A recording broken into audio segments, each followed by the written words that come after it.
Minganga for toutes les vérités ne sont pas bonnes à dire. Bismillah. Ne. Okma membolo karega do palangono nyingali pala ikita ke jabilier. Kana hinana nyingali lande. Benga joye communiquer kede. Gouvernement de transition. Communiquer du meneke. Et quand tu communiqué du gouvernement de la transition sur l'affaire des 49 soldats ivoiriens arrêtés à l'aéroport international Modibo Keïta de Bamako. Bon voilà. Gouvernement Boraga Kunafoninge. Que Sorachi, Kodouara Sorachi, Binani ni Kononton, olu de minenanga Pangulun Jigi Keneka, Noye aéroport international Modibo Keïta, Faba la Bamako. Maloya a fɔcogo ma an t'an panw kunna koyi ni kunnafoni in dara kɛnɛ ka jama ma kunun tɛnɛ yɛrɛ de kalo in tile 11 bi ye tile 10 joli ye bi tɛ tile 12 ya voilà sini ye n ka anniversaire ye ka dugawu ɲini bɛɛ fɛ 13 juillet. Nous sommes les enfants de la veille du 14 juillet. Je suis né le 13 juillet. Ah, Allah. Ni ni tun sɔrɔ Bamakɔ sa. Bon, comme ni France mandi, n tun tɛ taa ambassade la. Parce que ni taara ambassade la, u tun bɛ sigi an na quoi. France mana to ka ne minɛ suyɛni la zen u tɛ n to yen dɛ. San dɔ ta la n b'a f'i ye n ko n taara u ka ja u ka cuillère ni fɛn ninnu bɛɛ warijɛ de. Bɔn ne ye cuillère den damadɔ bila n kɔ ani fourchette. N y'a assiette lajɛ o fana warijɛ n ko nin bɔ man di n y'o to. Ka taa di numu ma o y'a kɛ gurumetiba ye ka sɛbɛn ka LJC Laurent Jacques Kulibali. Voilà. Jawa caméraw ɲɛ bɛ ne la. Le bɔtɔ u ka cuisine mɔgɔ dɔ quoi. Servilikɛla ninnu. O dɔ ye ne kun bɛ ko monsieur Kulibali vraiment joyeux anniversaire hein. Et qui à l'année prochaine. Et les fourchettes et les cuillères là tu peux les garder comme souvenir hein. Ayafo. Voilà, quand même, mollet tu vois. Tu sais que c'est un plateau.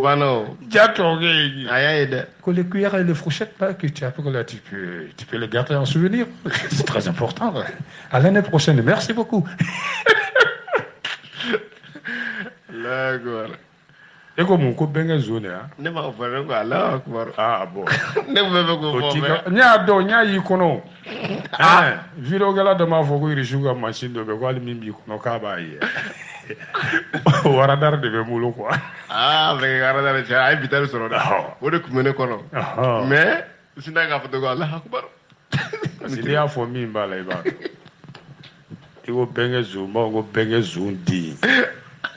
Voilà. Nin ko ba in de kɛra pangolon jigi kɛnɛ kan dɛ gouvernement bɔra k'a kunnafoni da kɛnɛ kan ko Kɔrɔwari surasi cɛ 40 kɔnɔ surasi 40 kɔnɔntɔn parce que cɛ b'a la muso b'a la dɛ maa 49 ayiwa olu de nana jigi pangolon jigi kɛnɛ kan dimanche kalo tile 10 o tuma la n bɛ kunnafoni in yɛrɛ n b'a kunkun n'a ɲɛɲɛ bɛɛ d'i ma sisan ayiwa Faka François gouvernement bɔra ka kuma k'a da maliden bɛɛ tulo kan k'a da diɲɛ bɛɛ tulo kan ko dimanche kalo tile 10 juillet kalo ko don ɲinan san nɛgɛ ɲɛ 11 o ni nɛgɛ ɲɛ 13 furancɛ la entre 11h et 13h avion fila de nana avion ninnu yɛrɛ numéro bɛɛ bɛ yan avion fila aéronef kelen ZS BBI kelen UR CTH u bɔra Kɔrɔwari de ka na surasi maa 49 de b'a kun u n'u ka marifaw n'u ka kisɛw bɛɛ bi avion kun ani surasi minɛn wɛrɛw u nana jigi pangolon jigi kɛnɛ kan sɛbɛn communiqué in b'a yira k'a fɔ k'an ka fini donbaw olu ka baara ɲɛdɔn kɔnɔna na u ka kɔlɔsili kɔnɔna na u y'a ye k'a fɔ Kɔrɔwari surasi 49 in u nana an ka dugukolo ka a ɲɛjugu kan u donna a ɲɛjugu kan illégalement u ma don sariya sira fɛ o kɔlɔlɔ dun ye jumɛn ye o yɔrɔnin kelen bɛɛ u welewelema dara u n'u ka marifaw ni marifakisɛw n'u ka surasi minɛn tɔw u y'u bɛɛ minɛ bon kɔlɔsili fɔlɔ min kɛra o nana bɔ ni mun ye k'a fɔ nin surasi ninnu maa 30 b'a la olu ye surasi jolenw yɛrɛ ye force spéciale Asimi kun bɛ min ɲɔgɔn kunna olu ye cɛgɛlɛnw ye dɛ marifa ni kisɛ b'u bolo gɛrɛkɛ marifa mais cili sɛbɛn t'u bolo yamaru t'u bolo sans ordre de mission ni d'autorisation ayiwa bon surasiya yɛrɛ a bɛ kuma o yɔrɔ ninnu kan u ka sɛbɛnw lajɛlen a caman de ye yɔrɔ dɔw dogo n'u y'u ka baara kɛta yɛrɛ u y'a dogo a caman ka passeport kan surasi welelen ninnu bon passeport yɔrɔ min bɛ bɔ k'i bɛ mun baara kɛ i bɛ sɛbɛnni minnu ye o yɔrɔ la profession yɔrɔ bɛ kɛ carte d'identité la kuma tɛ passeport ma dɔw ta ye kalanden kɔrɔba étudiant dɔw ta ye mobili bolila chauffeur dɔw ta ye maçon mécanicien feerekɛla électricien vigile n'o ye yɔrɔ gardelaw ye peinturekɛla o n'a ɲɔgɔnnaw de b'u ka profession kan ayiwa u nana kuma suguya 4 de bɔ k'o bi surasi welelen ninnu walasa u yeli anw ka dugukolo kan k'u b'o ɲɛfɔ ni o ye o fɔlɔ ye jumɛn ye k'olu nana gundola ci dɔ la filanan u ka surasiw bi yɛlɛma yɛlɛma minnu kɛ ni dɔw nana mission kɛ olu bɛ taa dɔwɛrɛw bɛ na o b'a la ayiwa o de bɛ wele ko rotation MINUSMA yɛrɛ kadara kɔnɔna na a sabanan k'u nana lakanali de kɛ pankulun dɔw bɛ an fɛ yan n'o ye Sahelian Aviation Service u nana o jaba la fɛnɛ lakana a naaninan alima minnu bɛ an fɛ yan MINUSMA tɔgɔ la u nana olu fɛnɛ o fɛnɛ lakanani na u y'o kun 4 de fɔ ayiwa walasa an k'a ɲɛdɔn hali bi an ka fini donbaa ɲɛmaw n'o ye forces armées de défense de sécurité malienne olu sina ka welewele da Kɔrɔwari sɔrɔsi ɲɛmaw ma ten o yɔrɔnin kelen bɛɛ Mamada olu ka jaabi kɛra jumɛn ye a fɔ ko tɔnɔ Sila k'i tulo ma jɔ dɛ n'a ma mɛn Marabata bɛ sɔn k'a fɔ a ye Marabata Sibi Suraka Maraka ne bɛnkɛ k'a Sibi o don Mamada Kɔrɔwari sɔrɔsi ɲɛmaw ko k'olu tɛ nin ko in kalama k'a fɔ k'olu ka sɔrɔsi bɛ anw fɛ yan ko fo k'olu welewele ma da k'olu t'o kalama Mamada kuma in na nin ko compliqué don dɛ i ye kuma faamu an ka fanga farancɛ fanga ɲɛmaw sa olu ko hakilina jiginna a mana k'a sugu o sugu ye sa ninnu kɔni ye kuma min fɔ k'u b'u yɛrɛ bɔ o kɔrɔ de MINUSMA ka maa welelenw de don ka na yɛlɛma yɛlɛma kɛ n'o ye rotation ye ko n'o sugu bi kɛ o ti kɛ ten dɛ siraw de b'o la sira minnu bi labato o la ni bonya ni karama ye ayiwa o la sa an ka ɲɛmaw ye MINUSMA ɲɛmaw fana ɲininka olu ko nin kalo in tile 10 olu yɛlɛma yɛlɛmali ko kuma tɛ yen n'o ye rotation ye le 10 juillet yɛlɛma yɛlɛma kuma kun tɛ yen kuma ninnu lamɛn kosɛbɛ dɛ fanga farancɛ fanga gouvernement ale kɛlen ka nin ko bɛɛ sɛgɛsɛgɛ tuma min ale fana m'a fɔ k'a na ko bɔ a la a na u ɲangi nin cogoya la ayi an b'a ko di kiiri tigilamɔgɔw ma sabu sariya dɔw sɔsɔrɔ u don cogo la an ka jamana kan kelen u ma an ka ministre la kunnafoni u ka nali la n'o y'an ka ministre min cɛsirilen don Mali ni jamana wɛrɛ cɛsira taama la o lasɔrɔli sira jɛlenw bɛ yen fɛn ma fɔ o ye ko nin sɔrɔsi ninnu bɛna bɔ Kɔrɔwari ka na u jɛɲɔgɔn tɔ ninnu remplacer a rotation filanan k'u ye sariya caman de sɔsɔ kɛrɛnkɛrɛnnenya la sariya bolofara 38 na min bɛ Mali yɛrɛ ɲangili sariya kɔnɔ n'o ye code pénal ye o min b'a jira k'a fɔ ko ninnu nacogo b'a jira komi u nana dankari kɛ an ka jamana la de ka bɔ kɔfɛ ka na dankari kɛ jamana la an ka dugukolo fan dɔ la sabanan u ye sariya fɛnɛ sɔsɔ sariya min bɛ pankulunko yɛrɛ bolodali bɛɛ fɔ violation de la législation relative à l'aviation civile ko cogo di ko avion fɛn fɛn bi na a wajibiyalen don ka sɛbɛn dɔ de yira o ye sɛbɛn jumɛn ye maa minnu bɛ avion kɔnɔ u bɛɛ tɔgɔ n'u ka taabolo ni fɛnw o bɛ wele cogo min i b'o dɔn nanzarakan manifeste voyager les passagers quoi e t'o dɔn sa i ma deli ka voyager avion ayi bɛnkɛ ne kɔni an kɔni n'a ma kɛ n sugora an voyager avion na ye voilà n ko n'a ma kɛ n sugora an voyager avion na ye ala ka sigo kɛ tiɲɛ n'o tɛ ne yɛrɛ fana sigora e sigora i ye n yɛrɛ avion kɔnɔ n bɛ taalen Makan bɛnkɛ ala k'a bɛɛ kɛ tiɲɛ amina rabi dumuni tun bɛ kɛrɛfɛ wa dumuni tun bɛ kɛrɛfɛ non n tun bɛ sun na e tun bɛ sun na ala ka bato minɛ an ka taa a bɛ bɛn sɛbɛn filanan o bɛ wele ko manifeste cargo avion kɔnɔ minɛnw bɛɛ kan ka dɔn yanni pankulu ka wuli yɛrɛ o sɛbɛn nin sa n'o ye manifeste nin ye o de bɛ passager maa o maa bi avion kɔnɔ k'a bɛɛ kunnafoni di identification est-ce que ayiwa naam ko naaninan min an ka ɲɛmaaw kɔnɔna fili ni u y'u minɛ o fana dɔ ye jumɛn ye fɛn min ye i k'a dɔn douane yɛrɛ fana fɛ siraw minɛnw kan ka tɛmɛ douane fɛ i b'a dɔn douane ye sariya kuraw bɔ sisan o article n'o fɛnw bɛɛ lajɛlen o ka jan mais douane ye sariya kuraw ta n'o ye code des douanes la République du Mali o code in bilara ba la juin kalo tile 23 tɛmɛnen ayiwa bon n'i ye nin bɛɛ lajɛ nin dangari minnu kɛra sariya la ayiwa surasi 49 ka bɔ Kɔrɔwari ka na gouvernement y'a yira sa k'a fɔ ninnu tɛ dɔwɛrɛw ye dɛ sibilangalamaw don mercenaires i n'a fɔ farafinna tɔnba in min kɛra Union africaine sa OUA y'a fɔ cogo min walasa ka sibilangalama kɛlɛ yɛrɛ ko bali yɛrɛ farafinna kɔnɔ nin ko ninnu b'a yira k'a fɔ n'i ye nin sugu kɛ dɔrɔn e ye mercenaire de ko hakilina jugu min kɔni bɛ maa welelen ninnu na a kun ye min ye jamana bɛ ka mulu kura bɔ min kɛ sa n'o ye refondation ye jamana Mali bɛ ka lakana min sɔrɔ dɔɔni dɔɔni walasa an ka sigi sariya fanga la ko nin dabɔ kun ye ka dankari ko walasa ka jaabi sɔrɔ nin ko la gouvernement ye décision jumɛn ta babara u m'a fɔ k'u nana pankolonjigi yɔrɔ dɔ lakana wa ko k'o dabila sisan compagnie aérienne sahélienne aviation service ko surasi dunan tɛna yen yɔrɔ in lakana tuguni a bi kɛ an yɛrɛ ka surasiw a banna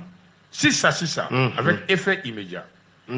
o pankolonjigi tɔn in n'o de ye sahélienne aviation service ye ko bon o bɛna kalifa an ka fini donbaw de la sisan filanan sabanan o tuma ninnu kun kan ko sa a kunkun n'a ɲɛɲɛ sɛbɛnkuru bɛɛ lajɛlen o bɛna di kiiri tigilamaw ma kiiri tigilama minnu bɛ se ka nin kiiri sugu tigɛ naaninan ayiwa n'u ka ko bilala kiiri la n'o ye surasi Kɔrɔwari surasi 49 nin ye minnu welewelema dara u ka ko mana bila kiiri ka bolo kan transition gouvernement ko k'a bɛ foli di an ka lakana tigilamaw ma u ye ɲɛyɛlɛ ni hakilisigi ni baara ɲɛdɔn min kɛ ka ninnu minɛ n'i dun y'a jate minɛ da fila in na bagabaga min talen bɛ ka Mali sɛgɛrɛ ɲugu ni ɲaga minnu wulilen don ko transition gouvernement b'a dɔn petu ale bɛ se k'i jigi da jamanadenw yɛrɛ kan u ka kunnafoni di an ka lakana tigilamaw ma n'u sigara ko min na n'a bɛ na ni tiɲɛni ye transition gouvernement k'u dan b'a la maliyɛnw b'o kɛ ayiwa transition gouvernement olu hami dɔ ye mun ye o de ye an ni Kɔrɔwari cɛ k'o teriya juru banban ayiwa Kɔrɔwari jamana ani Mali jamana nin kana kɛ sababu ye ka dankari kɛ dɛ sabu ninnu ye maa minnu ye u nakun ma dɔn ayiwa ko nin ko in yɛrɛ surasi 49 ye k'i bɛ taa sɔrɔ a kɛn bɛ ka Kɔrɔwari ɲɛmaa dɔw yɛrɛ kɔnɔna fili ayiwa ko sabu olu ko olu ma yamaru di u ko k'u t'a kalama e nin kuma fɔ k'i b'a sɔrɔ ɲankuma Kɔrɔwari ɲɛmaaw yɛrɛ kɔnɔna fililen don nin ko gouvernement de transition y'a yira sa k'a fɔ u bɛ se k'u jigi da Kɔrɔwari fɛnɛ ka dɛmɛ na nin ko in ɲɛnabɔ cogo la ka kunnafoniw di ɲɔgɔn ma nin ko in bɛ se ka ɲɛdɔn cogo min ka yeelen bɛɛ de bɔ a ko la k'a da kɛnɛ kan transition gouvernement k'olu jigi dan bɛ Kɔrɔwari kan n'o y'an balima sigiɲɔgɔn dugu ye olu na u kɔnɔ jɛya ka nin ɲɛfɔ ministre min ye communiqué kala yanni n da ka so tɔgɔ ma a ko Ala ka Mali kisi bolonɔ bilara communiqué in na kunun kalo tile 11 juillet kalo tile 11 n jɔlen ɲɛna dɛ ministre y'i bolonɔ bila a la ministre jumɛn administration territoire décentralisation porte-parole du gouvernement mon colonel le gouvernement de la transition voudrait également compter sur la collaboration de la République serbe de Côte d'Ivoire afin que toute la lumière soit faite sur cette affaire. Que Dieu bénisse le Mali.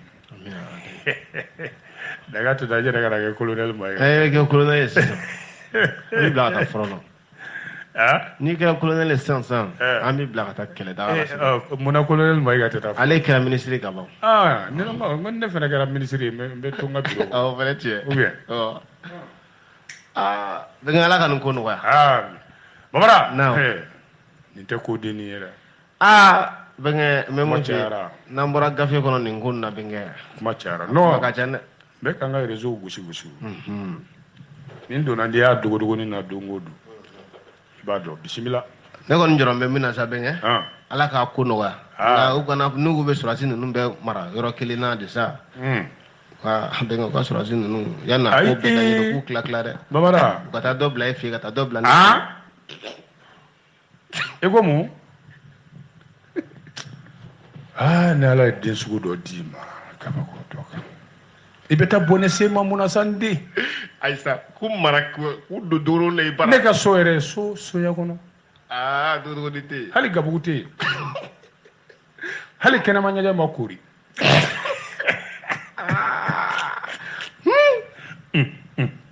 kide mdaga kulu dali kasira ni bebe o yara bela ga malekisi demi be bone kishi afa asimiti la ga degere bode ko ni demi ye bone kishi ma ki ba fa fo itala itininga aga eza bega ya fa ma ga fo gura ne ya fara mege ne ko gouvernement re Côte d'Ivoire sur asin nga ko flé mundi Imaginez voilà, le gouvernement considère les militaires ivoiriens arrêtés comme des mercenaires. Ko anga fanga nyema wo koro ar surashim minele munun fle ni eta la binani konontoyi ko shiblangala mawdu mercenaire si jotamande afo ne aywa koro ar surashim binani konontoni munu wulele madara dimashi ko mi yafi pangulu jigi yoro ko shiblangala mawdu aywa gouvernement ko ni ga yeta kerodi wa ya dantama wale fode una chugo manyanya nendo la anga duguluka sabu ya marma duma tama sebentu bulu kuna fonu min fora anga gouvernement fa anya nendo la ko fo nana chugo amina kasuru manga gouvernement ma kuna foni daw tulo ka folo marfa yiru bulu marfa kisa yiru bulu chili sebentu la no ordre mission porte-parole du gouvernement a fo chugumi ou ka bara machidon do taye école de peintre mécanicien ayini benya wala sa ku sheku yere una chugo una kun ko da keneka u ye kuma nani min foni colonel Ablaye Mayiga ko ki ba do ko afora ko gunola ci una no la no mission confidentielle ni rotation ni o fo chugumi guru yelema ni anu na pangulu jigiro la kana almaun la kana ko shite kuma kalala mayo shite kuma joli ministre ko kanga gulu masiri tabaw ukanyele ndi ato anyen nuni la kana tigila maw ko soba ayo koro wara surashi nyemaw ukele ko lu fene kuma nyoya olu ku teni kalama ka fo lu ga surashi binani koronton nana ko fo ko lu wulele mada ku mine ko to kalama ministre fene o kele inde fo ko yelema bulu dalen to lu bulu kalo inkleta mais nga bala da nga be dugu ndo kori fo me ka fe ko na libi ko dunya soro sogoma clé la folo yani akashi nous ndali ma foku mine ministre kuma la c'est la porte-parole de la mission ba to do Olivier Salgado oko aka bololo sira do fe no etiteri oko ko surashi nunga nali ka tu 70 yara anga nyema wi kasuru mana Olivier Salgado fo aka tuitika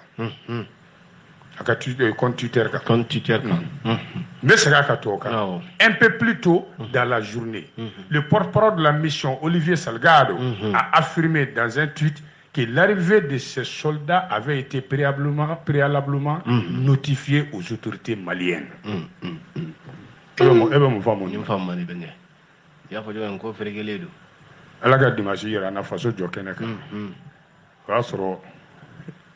Anya kuna foni yere uso ya no che abi nyedo ni unana chieni ni la wala ma ni fili de kera ni fili manjugo ndese ngode ka jugo bismillah bege ne amita nyefe aywa bege ne ko jagulu men sigira pour les réformes politiques et institutionnelles. Deux points. Installation des membres de la commission de rédaction de la nouvelle constitution. Voilà, benga ni dana antenne to fam. Josi sera yelema ou politique bara sera yelema ou olu munum bulu dale do.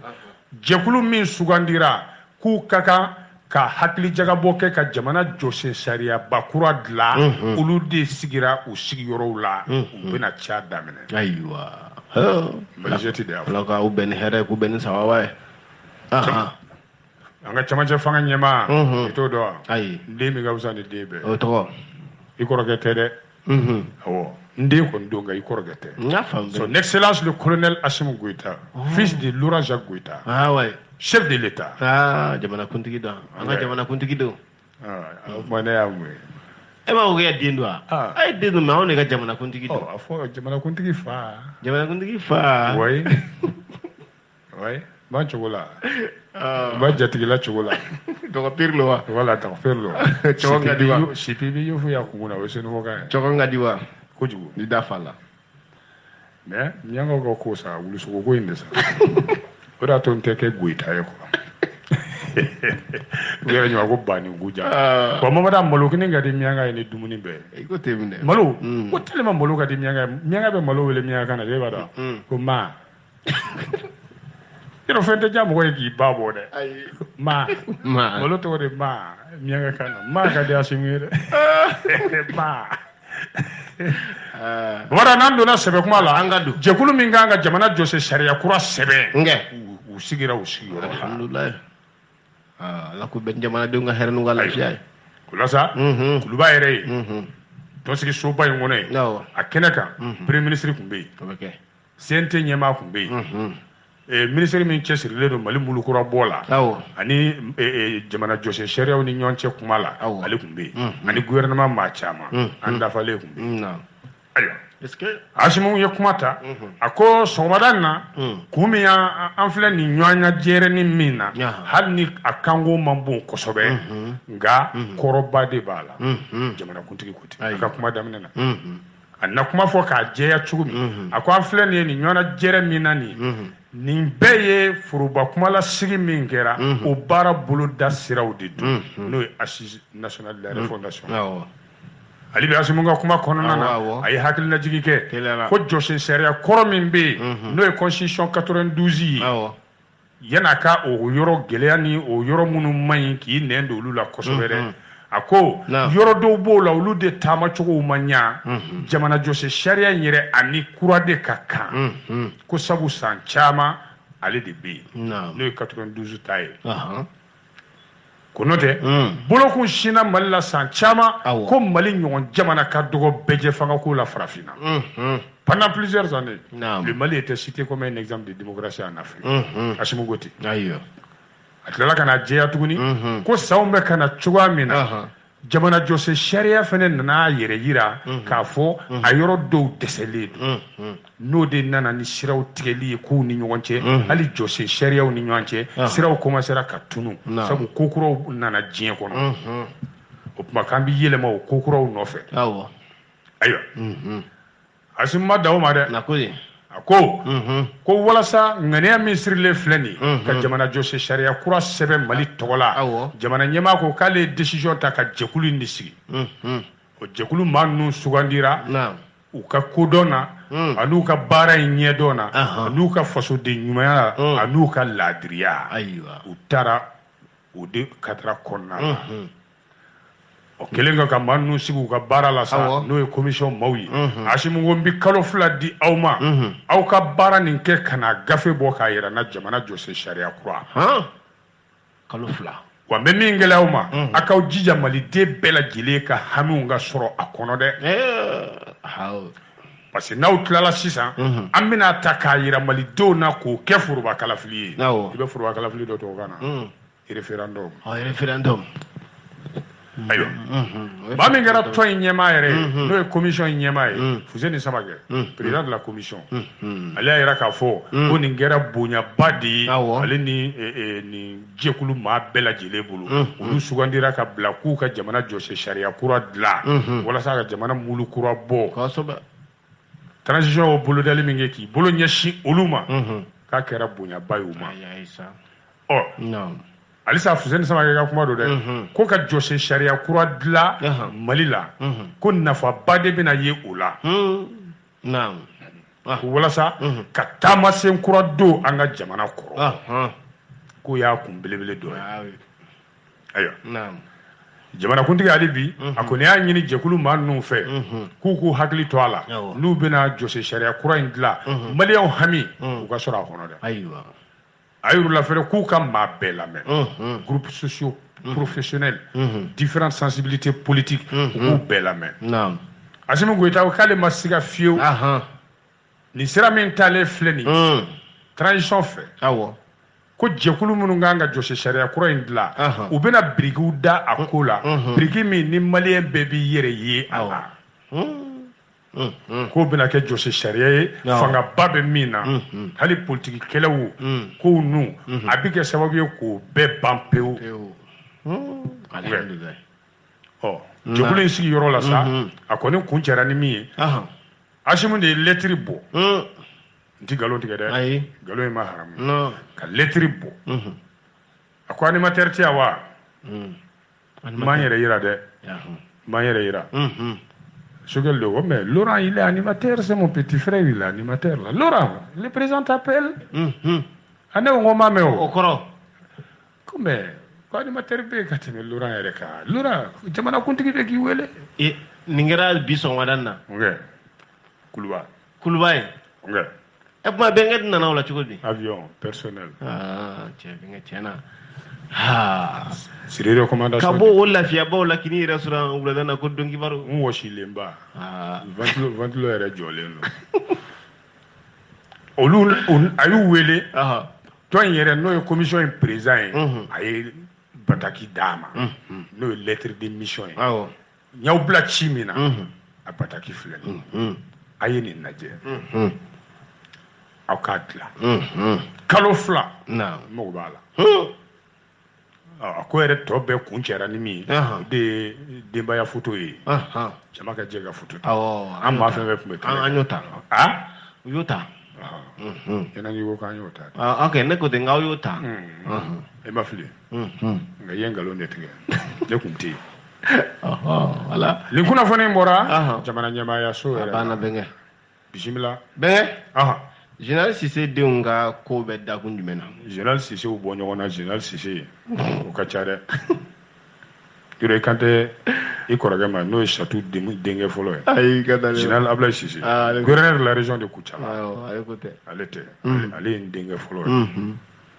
Général Ismaël Cissé et quand est affaire de la page Facebook Mali Joli Dewa 2 points la demande de mise en liberté est refusée au CR Cissé ko bololɔ sira mankan min wulila fo kiriko kumaw nana don a la yɔrɔ Général Ismaël Cissé ale denmuso 2 b'a la u kun ye lafiya bolomadalen ɲini u ko k'o tɛ sɔrɔ gafe min y'a fɔ l'indépendant denmuso 2 ninnu minɛna k'u don kaso la bolen n'o ye musow ka kaso ye kungo la kungo min n'o welela ko Mali Joli Den ye kabini mai kalo tɛmɛnen u bɛ wo la Fati ani Aminata u ye lafiya bolomadalen ɲini n'o ye liberté provisoire ye kiiri tigilamaw ma sɔn o ma jumadon kalo in tile fɔlɔ sabu procureur général min bɛ yen procureur ba yɛrɛ nɔ la fɔlɔ cour d'appel la ye o y'i kɔ da o la ka sɛbɛn bɔ ko majɛ n'u bilali ye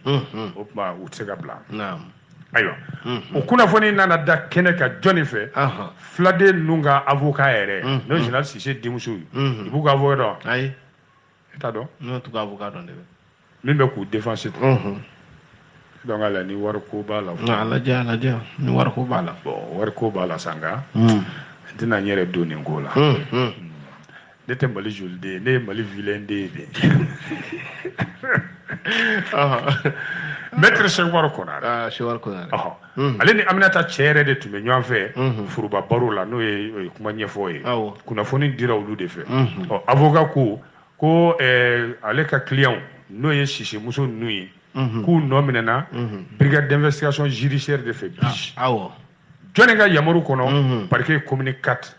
kungo jumɛn na bɔlɔlɔ sira tɔn ni n'o ye Mali Joli Den affaire ye ko olu de bi sɔrɔ a kolokoloba ye walima a mɔgɔw dɛmɛbaa ye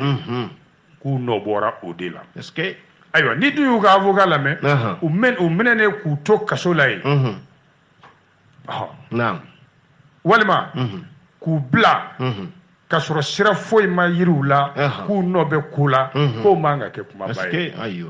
ko ka d'a kan an bɛ yɔrɔnin min na a ko la sisan sɛbɛn si tɛ yen min y'a dankɛnɛmaya k'a fɔ ko u nɔ bɛ a ko la o tɛ yen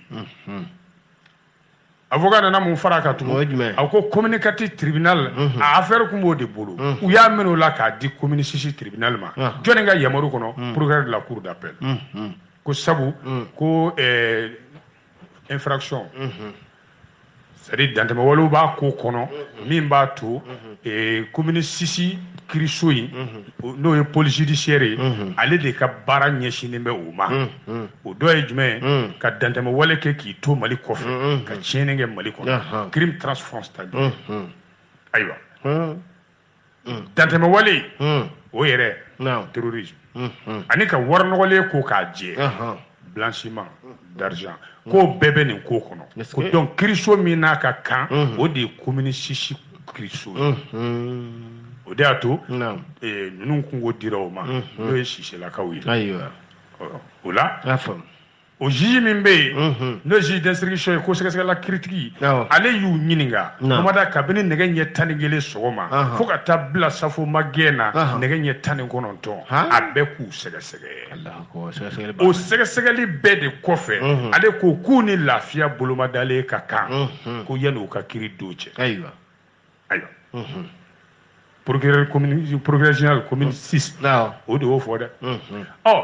avocat ko k'an dabali bannen de tor'o la procureur de la cour d'appel o nana l'appelu kɛ ka sɛbɛn bɔ ko k'u ka bilali bolomadalen bɔ a ma o dun y'a sɔrɔ Sise muso ninnu yɛrɛ u kɛn bɛ k'u ka kasaw yɛrɛ kuru bulen an bɛna taa so 19h a fɔ de k'aw tɛ taa yɔrɔ si aw bɛ to yan o ka sɔrɔnali donba sa n'o de maître Cheikh Umaru Konare ye a ko a mana kɛ cogo cogo ale dalen don Mali kiiri la dɛ awɔ ko nka nin bɛɛ kɔfɛ u bɛ se ka lafiya bolomadalen d'u ma ko sabu den fitininw b'u bolo a bɛɛ bɛ sin min kelen ta ye kalo 10 ye kelen ta ye san 1 ye sin min denw b'u bolo min ye Sise muso kelen cɛ ye sa n'o ye Musa Kondo ye ale Aminata cɛ de ye i y'a faamu ale nana i da don mun na ko depuis ko nin wulila ale ma kuma a bɛna a ka kumabaliya kun de fɔ ko n'i y'a ye ale ma kuma a ko la ka da ale tun bɛ jɔyɔrɔ min na ale tun tɛ se k'i to jɔyɔrɔ la k'i da don nin ko la o jɔyɔrɔ ye jumɛn ye président ka ladiliba kɛrɛnkɛrɛnnen dɔ ye ale ye a tun bɛ poste de conseiller à la présidence de la république walasa a k'i da don a kuma la dɛ a ye walan sɛmɛ k'o jɔ da bila n t'o fɛ tugun a ye n gɛn ka bɔ yen n bɛ n da don muso kungo la il a démissionné o Musa Kondo nana fɔ ale dabali de banna munna u ka lafiya bolomadalen nin bɔra a ma dɛ k'i mana u kungo in ta k'a lajɛ cogo o cogo i bɛ taa ye foyi de ma fɔ k'a yira dalu de tɛ yen k'u nɔ b'a la ale muso n'a balimamuso ko tuma k'u tɛ yen u ka t'u ka so o dun y'a sɔrɔ Sise muso ninnu fa yɛrɛ n'o ye général Ismaël Sise ye général à la retraite non journaliste non un général ne part pas à la retraite il se repose mais an ka ko u y'a sɛbɛn cogo o tun bɔra ka kuma kunnafonidilaw ma nin ko kelen in kan a ko kumasuli ko don ka ɲɛsin nin ma sabu sariya labatobaliya sariya ma fɔ a ɲɛ ka nin ko la ko sabu dalu si de tɛ yen min b'a jira k'ale den ninnu nɔ bɛ nin ko la ko bɛɛ ko nin sɛbɛn in lankolon don le dossier est vide ko tuma u bɛ furumusow n'u minɛ k'u don kaso la cogo k'u den fitininw to ko mais ale denmusow tɛ dɛ u b'ale yɛrɛ de kɔ k'u t'ale denw kɔ u b'ale yɛrɛ de kɔ k'ale m'a fɔ ale dalen tɛ an ka kiiri la a ka jamana kiiri la ale dalen don jamana kiiri la mais ale kuma sulula de kiiri tigilama dɔw fɛ général Ismaël Sise y'o de fɔ a ko fɛnɛ ko procureur général cour d'appel ko olu kan ka sigi nin kungo in kan tuguni n'i ko k'i bɛ sigi nin kungo in kan yanni procureur k'i da don a la tuguni dɛ Babada k'o fɛnɛ ye kalo caman de ye ale denw b'o bɛɛ kɛ kaso la dalu d'u ma ye min b'a fɔ k'u nɔ don o tuma la ni dalu tɛ yen min b'ale denw ɲangi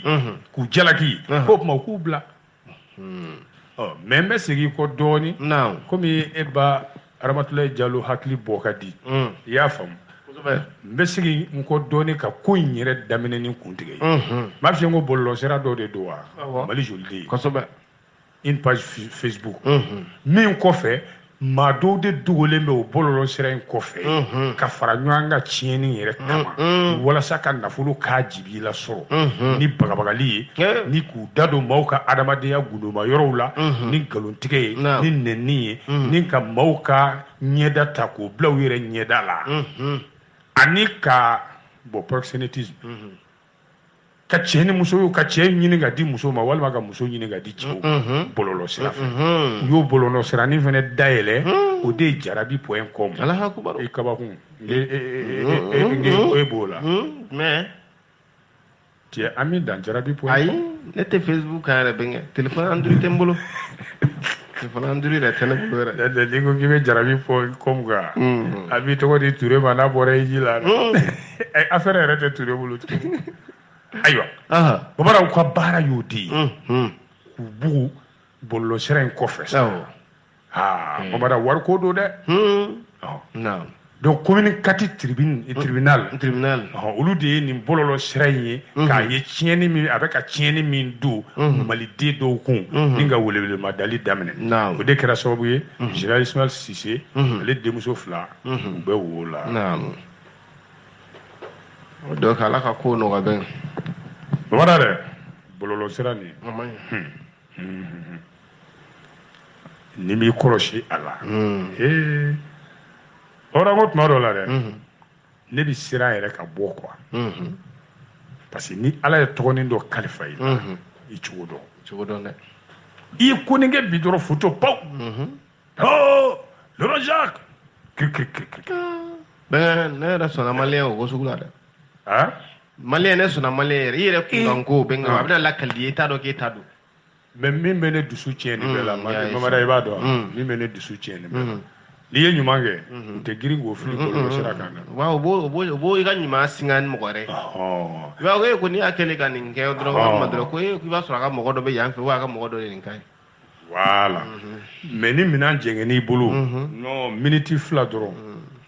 wa k'a mɛnna la k'a nin de la k'ala y'a ko bila énergie tun bɛ dingɛ sen na midi ni sugu fara la carte de voyage dɔ bɔtɔ Bamakɔ k'i tilen ne ma ne y'a cɛ ka taa droite fɛ ja énergie mɔgɔw bɛ ka dingɛ sen ne ka mobili ɲɛfɛ sen ni kɔfɛ sen côté droit o taara jigin o dingɛ kɔnɔ car nana ne ka mobili gratter ka tɛmɛ parce que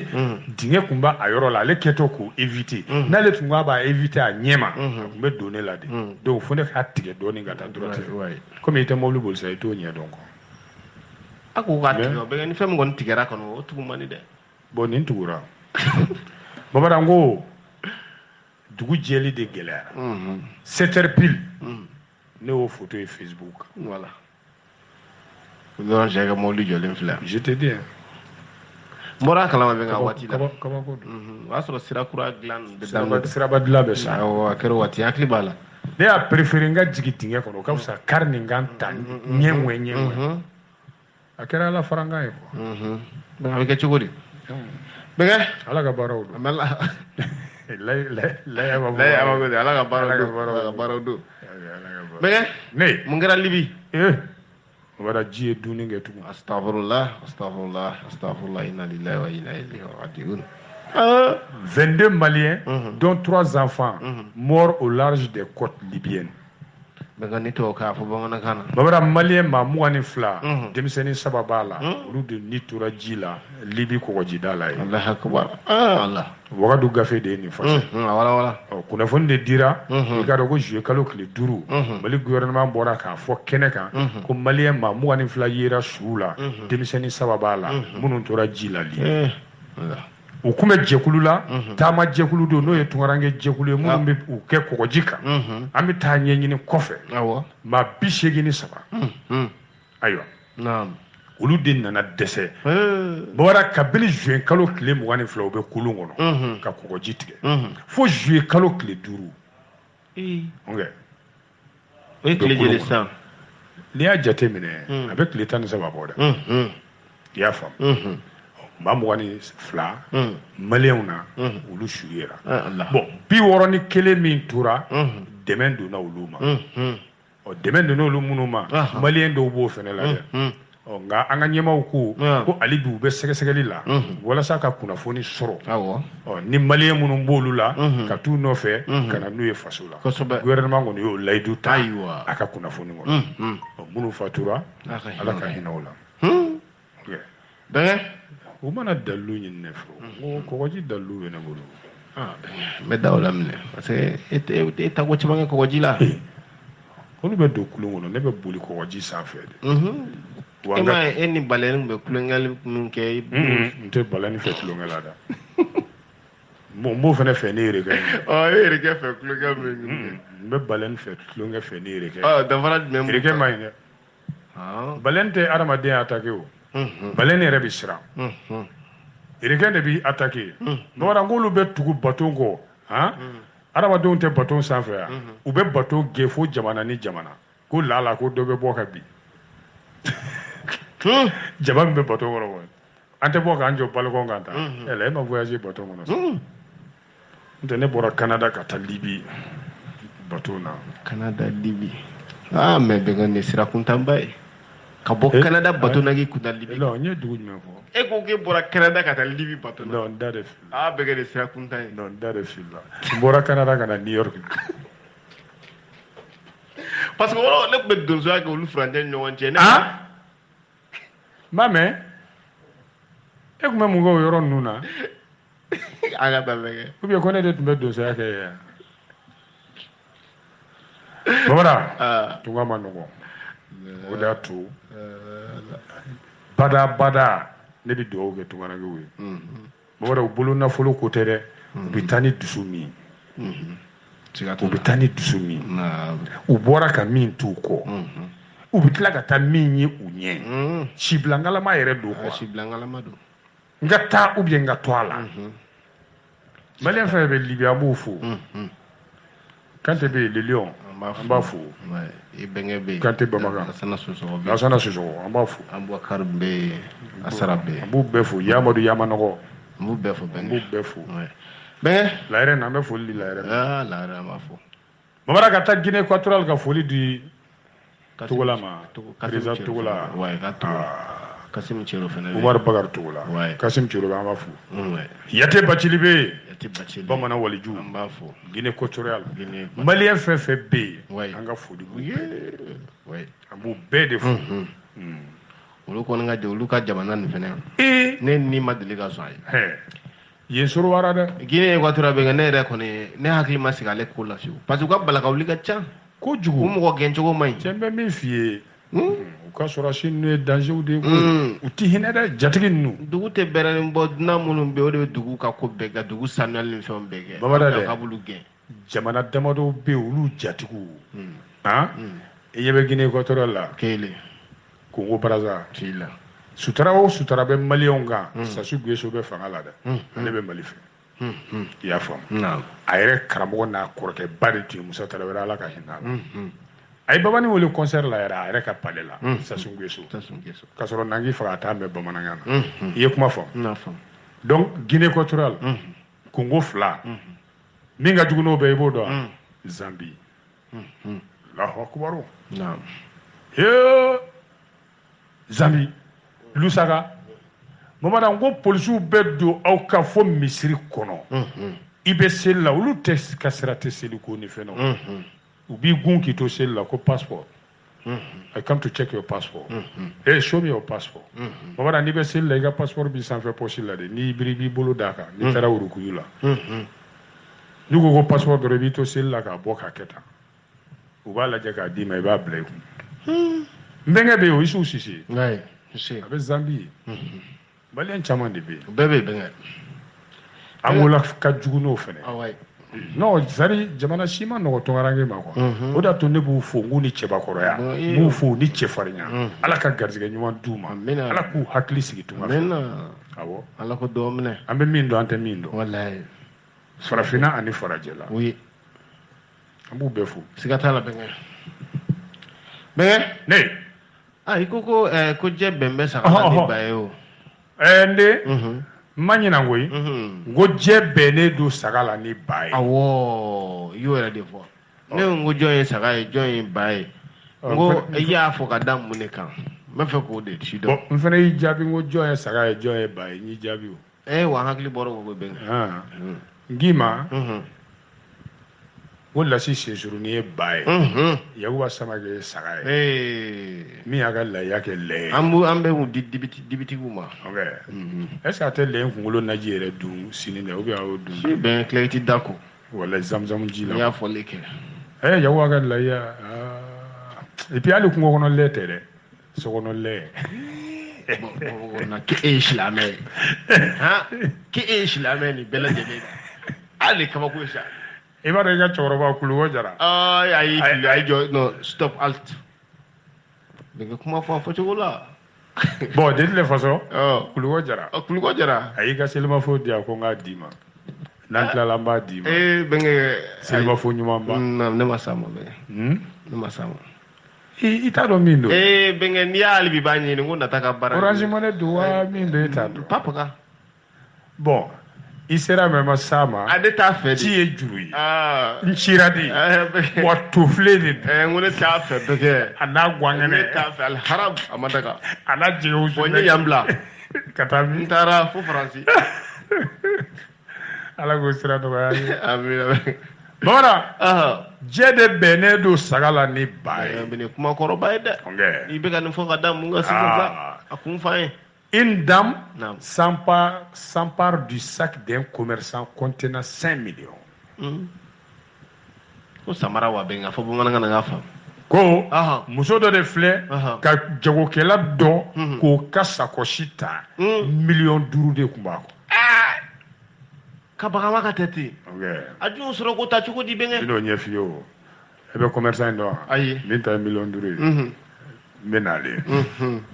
Kana koroto ay bengente korotima benna eta to de quoi awo benna ndal daron jagdi ba che do ko ngoko akara ko ngode abaga ko abe che don quoi abe che ndi don ka daron to Senegal akumbe saninge che nga bitigi la ya isa benga Mabara ko seliba nyakorani yere la yoro sugu belebele ka ca Dakar mais sugu belebele fila de bi min bi fay ko dakono ni Dakar cey ma dele ka se Dakar non ma se Dakar dans le yoro ya abotomi Basiru taran fofo hotel la yafo ne be ta mo ne be daraga du Dakar kana sura fane du malla okay bengo miriya de miriya wa avion aïe o sugu belebele dɔ ye jumɛn ye marché HLM ni HLM sugu b'a fɔ ne bɛnkɛ Muhamadu Ture b'a dɔn b'a HLM ani Sandaga ne yɛrɛ bɛ taa n ka sanni kɛ Sandaga de la parce que mobili gare b'ale kɛrɛfɛ pompier n bɛ sanni kɛ dɔrɔn ka taa gare la ka Kayi mobili ta taxi i tɛ yen dɔn sa ayi o de jatigikɛ Yakuba Jagabi de Jagabi ani Bemba Jagabi an denkɛ Ablaye Jagabi taara an fo hotel la o sugu belebele fila in sa marché HLM nin ko in kɛra yen de sabu maa caman bi ta ye ka d'a kan sannifɛn caman bi sɔrɔ sugu in o yɔrɔ in de la sa commerçant dɔ bɛ yen n bɛna tɔgɔ f'i ye kana kɔrɔtɔ ma dɛ dankari kɛra ale de la a kun bɛna k'a ka ɲɛkumu yɛrɛ kan koyi nka Ala nana n'a ka na ye a jatigɛ a sera a jatigɛ bonyara n'a kasara ye i bɛ commerçant in dɔn wa kana kɔrɔtɔ ma n kɔnɔ commerçant in ye Ala mɔgɔba de ye mumini don silamɛ belebele don o tuma la sa bitigi in falen a bɛ fɛn min sɔrɔ nafolo don selituma de sera o y'a sɔrɔ denmisɛnw ma na fɔlɔ a kelen de bɛ yen ale de bɔlen filɛ sa bitigi kogo seligeni yɛrɛ la ye o tuma o y'a ka seliji ta yɔrɔ ye nka a bɛ seliji in ta cogo min a ɲɛsinnen ba tɛ bitigi d'a ma mɛ a bɛ se ka don bitigi kɔnɔ ka sɔrɔ a m'i ye ka bɔ ka sɔrɔ a m'i ye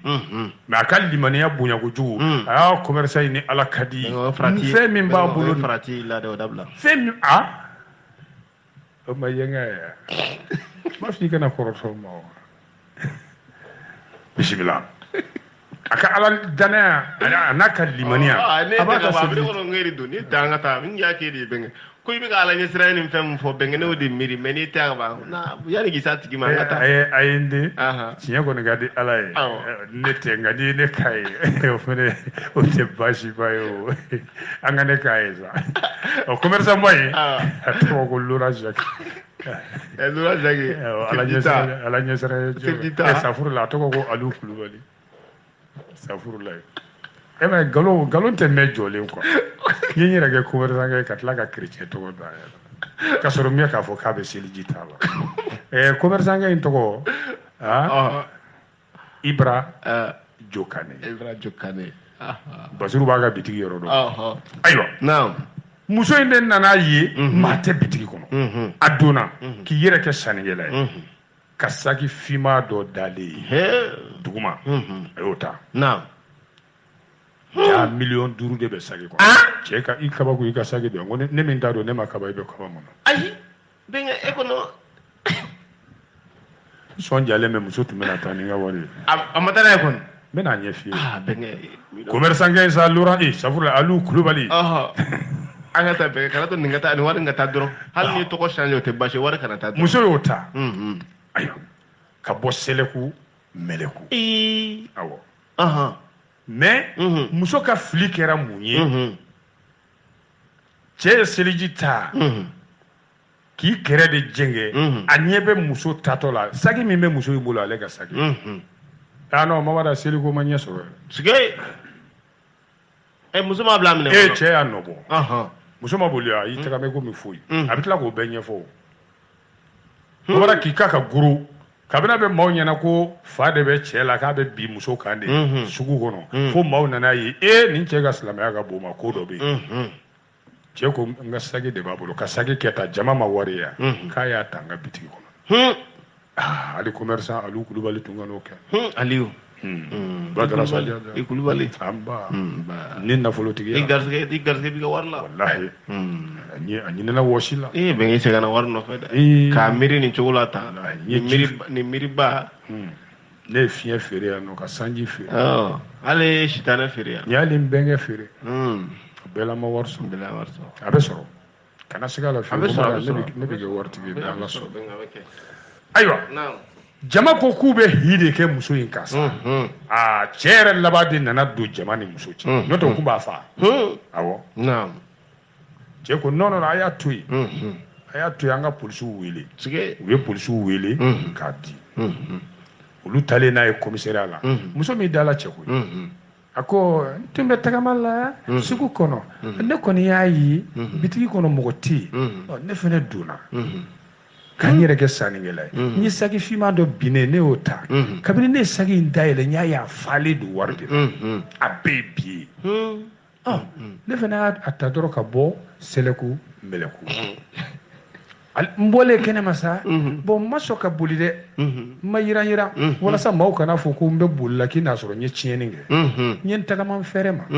awɔ walasa mɔgɔ si kana siga nka ja bitigitigi ye ne ye a ye saki ɲɛ n bolo parce que ne ma kegunya ka fɛrɛ sɔrɔ ka saki in bila mana foroko dɔ kɔnɔ walasa k'a dogo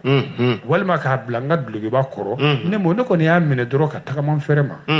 cɛ y'a ka saki ye dɔrɔn a y'a dɔn cɛ ye ne wele a ko n balimamuso my baby Keita my baby hakɛtu min b'i bolo kibaru lamɛnbaaw a b'an kɔnɔ ka mɛn gafe kɔnɔ ja an bɔra gafe kɔnɔ a bɛnna ne m'a sɛbɛn ko my baby Keita maninka don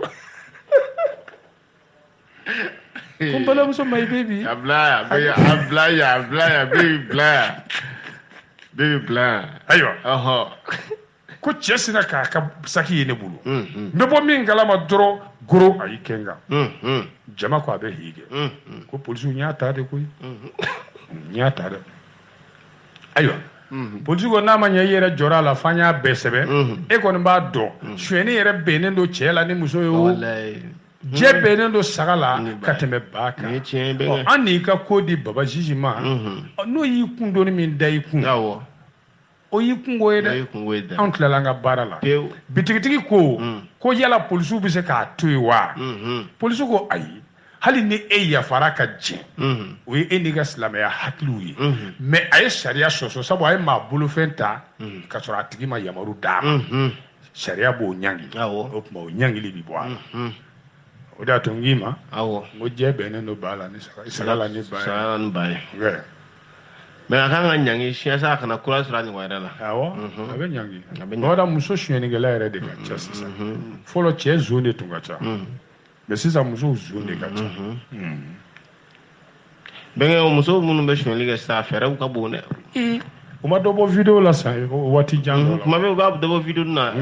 commerçant nga video ay video bla ka boutique kono de awo parce que be finu hijab bileban ne do kana sa ka ke fere mo ma ne taara téléphone sa bitigi min na ja caméra be ne t'a kalama on dirait que fɛn dɔ de ko ko ne ka n kɔfilɛ ne ye n kɔfilɛ ka télé ye sanfɛ fo porte yɛrɛ sanfɛ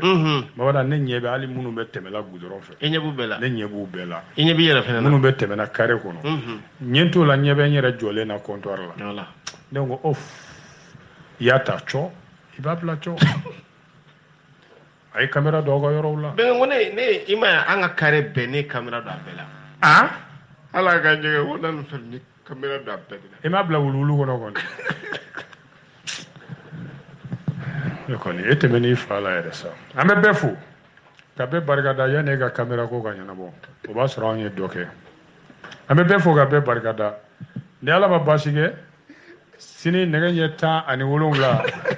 n'o tana gosira ni caméra bɔ o bɛɛ la bɛ kɛ i y'a faamuya ni caméra bɔ o yɔrɔ bɛɛ la quoi voilà i y'a faamuya n y'a faamu voilà n y'a faamu an bɛ bɛɛ fo ka bɛɛ barikada ni ala ma baasi kɛ sini nɛgɛ ɲɛ 17 an tɛ ɲɔgɔn sɔrɔ kɛnɛ kelen kan inshallah hakɛto b'o la tu b'o la tu b'o la tu b'o la tu b'o la tu b'o la tu b'o la tu b'o la tu b'o la tu b'o la tu b'o la tu b'o la tu b'o la